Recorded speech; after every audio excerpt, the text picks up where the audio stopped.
Bismillahirrahmanirrahim. Assalamualaikum warahmatullahi wabarakatuh. Sahabat Fiza, kali ini saya akan menceritakan dua kisah keajaiban pada perayaan Maulid Nabi besar Muhammad SAW. Dua kisah berikut ini merupakan kisah nyata yang saya dapatkan dari Al-Habib Jailani Asy-Syadhili 26 Rabiul Awal 1437 atau 7 Januari 2016 di Rubat, Tarim, Yaman. Habib Jailani bercerita bahwa kisah yang ia sampaikan berasal dari Said Muhammad Al-Maliki dan Said Muhammad dari ayahanda Said Alwi Al-Maliki. Cerita bermula ketika Said Alwi menghadiri peringatan Maulid Nabi besar Muhammad SAW di Palestina. Beliau terheran-heran menyaksikan orang yang terus berdiri sejak awal pembacaan Maulid. Said Alwi pun memanggilnya, "Duhai Tuan, apa yang Anda lakukan? Mengapa Anda berdiri sejak awal Maulid?" Lalu ia menjawab bahwa dulu ia pernah berjanji saat menghadiri sebuah Maulid untuk tidak berdiri sehingga acara selesai, termasuk saat Mahalul Qiyam, momen di saat jamaah berdiri serentak sebagai tanda penghormatan kepada Rasulullah. "Sebab menurutku itu bid'ah," katanya. Tiba-tiba kata orang itu kepada Said Alwi, pada momen Mahalul Qiyam ia menyaksikan Rasulullah SAW hadir dan lewat di sebelahnya, lalu berujar, "Kamu tak usah berdiri, kamu duduk saja di tempatmu. Aku pun ingin berdiri, namun terasa susah. Sejak itulah aku sering sakit dan bahkan organ-organku bermasalah, sehingga aku bernazar, jikalau Allah menyembuhkan penyakitku, maka aku berjanji setiap ada maulid, aku akan berdiri dari awal maulid hingga akhir. Dan Alhamdulillah, dengan izin Allah, aku diberikan kesembuhan. Duhai Said." Said Alwi pun mempersilahkan orang tersebut melaksanakan nazarnya. Kisah kedua, kisah Maulid Nabi yang datang dari Libanon. Warga di sana biasa merayakan Maulid Nabi besar dengan menembakkan senjata api ke atas untuk menunjukkan kegembiraannya.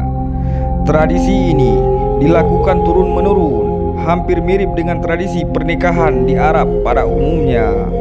Nah, suatu ketika seorang putri beragama Nasrani Bani Khatas ikut melihat perayaan tersebut. Nasib naas menimpanya kala seorang dari mereka melepaskan senjata. Peluru yang dilepaskan menyasar ke arah putri tersebut dan menembus tepat di kepalanya. Ia pun bersimbah darah dan jatuh ke tanah. Ibunya yang melihat kejadian itu berteriak histeris, "Putriku, putriku, putriku."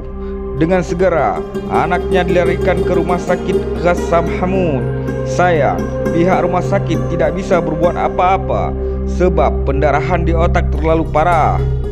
Mereka menyarankan agar segera dirujuk ke rumah sakit di Amerika yang lebih kompeten. Tapi ternyata kondisinya kian parah dan sudah diambal ajal. Mereka pun tak bisa berbuat banyak. Sementara ibunya yang karena panik penuh kecewa dan marah, dia menjerit-jerit dan berkata, "Di manakah engkau, hai Muhammad, yang mengaku sebagai Nabi? Lihatlah apa yang dilakukan umatmu kepada anakku pada perayaan hari kelahiranmu." Teriakan ini tentu dimaksudkan untuk menghadirkan Rasulullah SAW.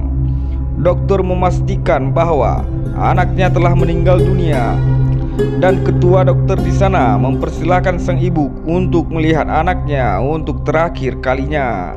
Dengan lemas dan dipapah, ibu Nasrani itu pun masuk ke dalam ruangan. Sebuah keajaiban terjadi.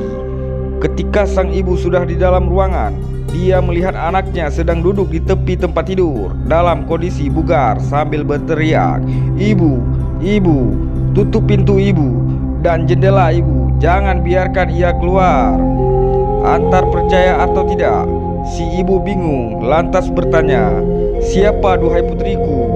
Si ibu mendekati anaknya untuk memastikan bahwa kondisinya baik-baik saja. Allahu Akbar.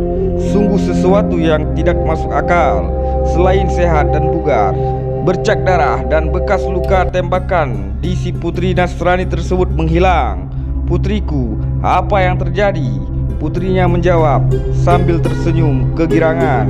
Ibu, dia datang mengelus kepalaku sambil tersenyum." "Siapakah dia, sayang?" Muhammad ibu," jawab anak itu.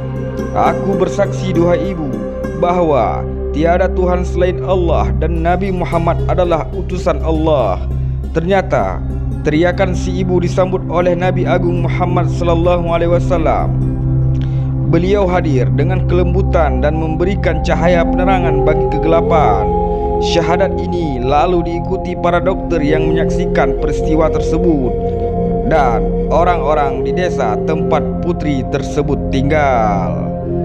Pengirim cerita Muhammad Nasirul Haq, Santri Rubat Syafi'i Muqalla di Yaman. Wallahu a'lam bissawab.